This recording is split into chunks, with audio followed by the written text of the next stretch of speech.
All right, welcome to our video about using Excel to calculate some values. And the income statement is our example or our focus. However, the video really is also about how to use Microsoft Excel just a little bit so you can begin using this with your homework assignments. All right, let's take a look at how this would work using our cost of goods sold example that we had a previous video on. It actually helps us make sure some of our numbers are correct. So let's take a look. I'm going to call this one the ABC Meat Company a statement of income. Now, this has been called several things. You see me call it the income statement. You see me call this a profit and loss. Maybe it's better to identify as the statement of net income. There's several ways this is described, so you might as well get used to it. I've already got things organized here. I've already got my revenue categories put together. I've already got my gross sales would be the total of that. I've already got cost of goods sold figured out. Again, gross margins listed. And then I went ahead and listed some other expenses that we have in our business so that we can get to the bottom line of net income. And again, this is something very similar to your homework. I've already put the values in, so I already know what the numbers should be. And again, this is based on my accounting record, so I've already got the values. So how do you format this and how do you use Excel a little bit? Well, I've organized my Excel document and I go to the home option and I've aligned this to be on the left. And so this represents a major category, revenue. The expenses, or the values, in this case the income, I've gone ahead and merge and align that to the right to indent it over so I can easily read. Then I've got gross sales because that's the total of that. If I had any returns, they would be deducted. Then I've got cost of goods sold, again, main category, and then indented to the right would be the values that I've got numbers on. That way it's easier to read that. I've got an extra cell in here, so I'm going to go ahead and just highlight that row and hit delete. That'll pull this up. Gross margin is the number I'm after there. And so I might put in here, this would be total cost of goods sold. So I could add that in. And again, this would be indented over to the right because that's one of my values. Then gross margin, so that's why I had the space in there. Let me insert a space back just to show you how this works. So highlight the row again and choose right click and insert, and that'll push down this to give me gross margin.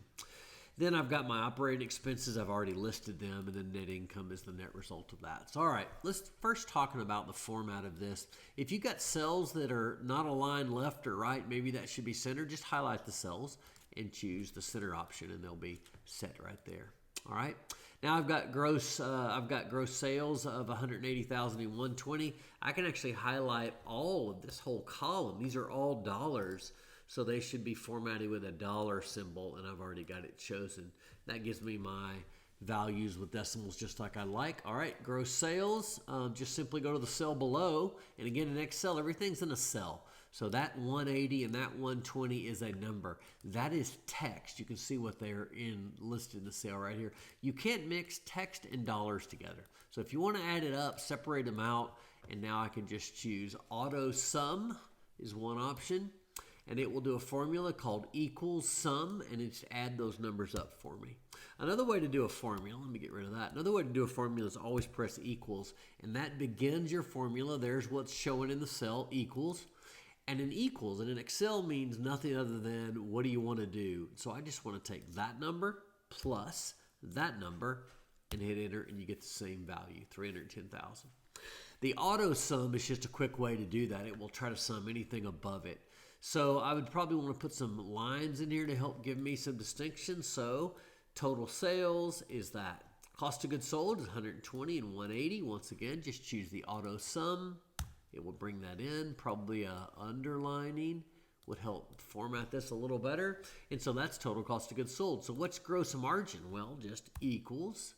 There's my gross sales minus the cost of goods sold, and that's going to be 172,000. If you remember in the video I did before, I actually made a math mistake there. So that's really 172,000. Using Excel will help you really make less mistakes.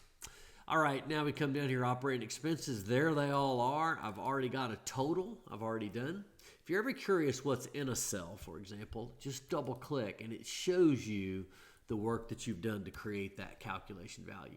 If it's just a number, double click and it really just shows you the number because that's all that's in that one cell.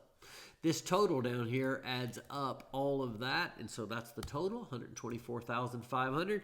What's my net income? Equals, take your gross margin, subtract it from the expenses that you have left over, and that's 47,500.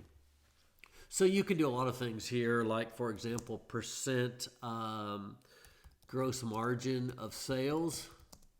And so that would just be simply taking equals that we have 172,000 left over of the 300,000 that we had in sales. So basically, again, format, 57% of our sales are retained in gross margin. Kind of gives you an idea of markup. So there's a lot of ways we can use this. This is just one example. But hopefully this video helps you see how you can put your information into Excel, which relates to your homework this week, and then how you can create the income statement from information, again, given you in the homework. Here's an example. And I've also got something called cost of goods sold, and I've plugged that in, which also relates to your homework. So hopefully this video helps you take care of the income statement in the format this week and how to do that in Excel. That way you can get your homework done. Thanks.